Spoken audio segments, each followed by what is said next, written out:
வணக்கம். சற்று முன் கிடைக்கப்பெற்ற மிக முக்கியமான செய்தி ஒன்று வெளியாகி உள்ளது. அதிமுகவின் முன்னாள் அமைச்சர் சசிகலாவுடன் இணைய உள்ளாரா? வெளியான தகவலால் எடப்பாடி பழனிசாமி தலையில் விழுந்த இடி. அது மட்டுமல்ல, செங்கோட்டையன் அவர்கள் சசிகலாவுடன் இணைந்து விட்டால் அவருடன் இணையக்கூடிய முன்னாள் அமைச்சர்களும் சட்டமன்ற உறுப்பினர்களும் யாரெல்லாம் என்பதை நாம் பார்க்கும் பொழுது, அதிமுகவின் முன்னாள் அமைச்சராக இருந்த KV ராமலிங்கம், ஈரோடு கிழக்கு, மேற்கு, அன்னியூர், கோபி, பவானிசாகர், பெருந்துறை ஆகிய தொகுதிகளை சேர்ந்த நிர்வாகிகள், முன்னாள் சட்டமன்ற உறுப்பினர்கள் என பலரும் எடப்பாடி பழனிசாமி அவர்களை எதிர்த்து செங்கோட்டையன் அவர்களுக்கு ஆதரவாக தற்பொழுது போர்க்கொடிகளை தூக்கியுள்ளார்கள். இது மட்டுமல்ல, எடப்பாடி நடத்தக்கூடிய நிகழ்ச்சிகளில் தொடர்ச்சியாக செங்கோட்டையன் அவர்கள் புறக்கணித்து வருவதும் குறிப்பிடத்தக்கது.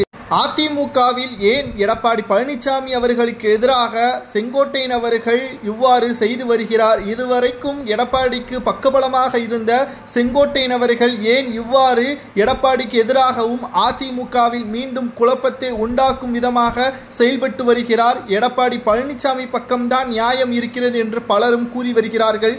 ஆனால் அது முற்றிலும் தவறானது. எடப்பாடி பழனிசாமி செய்த மோசமான செயலின் காரணமாகத்தான் கடும் கோபமடைந்த செங்கோட்டையன் அவர்கள் ஒட்டுமொத்த உண்மைகளையும் வெட்ட வெளிச்சத்திற்கு கொண்டு வந்து வருகிறார்.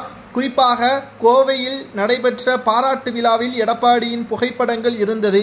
மேலும் ஏன் முன்னாள் முதல்வர் எம்ஜிஆர் அவர்களது புகைப்படமும் முன்னாள் முதல்வர் ஜெயலலிதா அவர்களது புகைப்படமும் இடம்பெறவில்லை? 2011ஆம் ஆண்டு 3.5 கோடி செலவில் கொண்டுவரப்பட்ட திட்டம் ஜெயலலிதா அவர்கள்தான் அடிக்கல் நாட்டி வைத்தார் என்பதை மறந்துவிடக் கூடாது. எடப்பாடி இதை சொல்லியிருக்க வேண்டும். இது அதிமுகவின் நிகழ்ச்சியாக இல்லாமல் இருந்தாலும் ஏன் அதை அவர் கவனத்திற்கு கொண்டு செல்லவில்லை?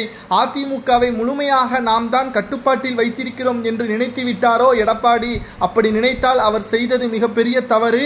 நிச்சயம் கூவத்தூரிலேயே எடப்பாடிக்கு எதிராக முதலாவது ஆளாக நான் போர்க்கொடி தூக்கியிருக்க வேண்டும். ஆனால் அன்று மௌனமாக இருந்தது எனது தவறுதான் என்பதற்கேற்ப செங்கோட்டையன் அவர்கள் தனது ஆதரவாளர்களிடம் பேசியுள்ளார். சரி, இப்பொழுது ஏன் இவ்வாறு பேசக்கூடிய காரணம்?